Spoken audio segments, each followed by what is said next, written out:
ಮಳೆಗಾಲ ಈಗಾಗಲೇ ಪ್ರಾರಂಭ ಆಗಿದೆ.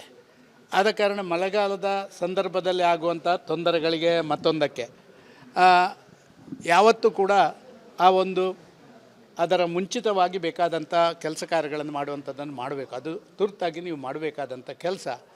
ಅಭಿವೃದ್ಧಿ, ನಿಮ್ಮ ಪ್ಲ್ಯಾನ್ ಆಫ್ ಆ್ಯಕ್ಷನ್ ಇದೆಲ್ಲ ಚೆನ್ನಾಗಿ ಮಾಡುವಂಥದ್ದನ್ನು ಮಾಡ್ತಾಯಿದ್ದೀರಿ. ಇವತ್ತು ಒಂದು ರೀತಿಯಲ್ಲಿ ಕಂದಾಯ ಇಲಾಖೆಯಲ್ಲಿ ನಡೆಯುವಂಥ ಬೇರೆ ಬೇರೆ ರೀತಿಯ ತೊಂದರೆಗಳು, ಅದು ಸರ್ವರ್ ನಮಗೆ ಸರಿಯಾಗಿ ಕೆಲಸ ಮಾಡ್ತಾಯಿಲ್ಲ, ಮತ್ತು ನಿಮ್ಮ ಕಂಪ್ಯೂಟರೈಸೇಷನಿಂದಾಗಿ ಟೆಕ್ನಿಕಲ್ ಎರರಿಂದಾಗಿ ತೊಂದರೆ ಆಗ್ತಾ ಇರೋದು, ಇದರಿಂದ ಸಾಮಾನ್ಯ ಜನರಿಗೆ ಭಾರಿ ತೊಂದರೆ ಆಗ್ತದೆ.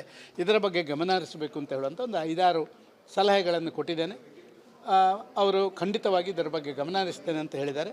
ಆದ ಕಾರಣ ಒಬ್ಬ ರಾಜ್ಯದ ಮುಖ್ಯಮಂತ್ರಿ ಒಳ್ಳೆ ಕೆಲಸ ಮಾಡಿದರೆ ರಾಜ್ಯದ ಜನರಿಗೆ ಅವರ ಹಿತಾಸಕ್ತಿಗೆ ಪೂರಕ ಆಗ್ತದೆ ಅಂತ ಹೇಳುವಂಥ ರೀತಿಯಲ್ಲಿ ನಾನು ಸಲಹೆ ಸೂಚನೆಗಳನ್ನು ಕೊಟ್ಟಿದ್ದೇನೆ.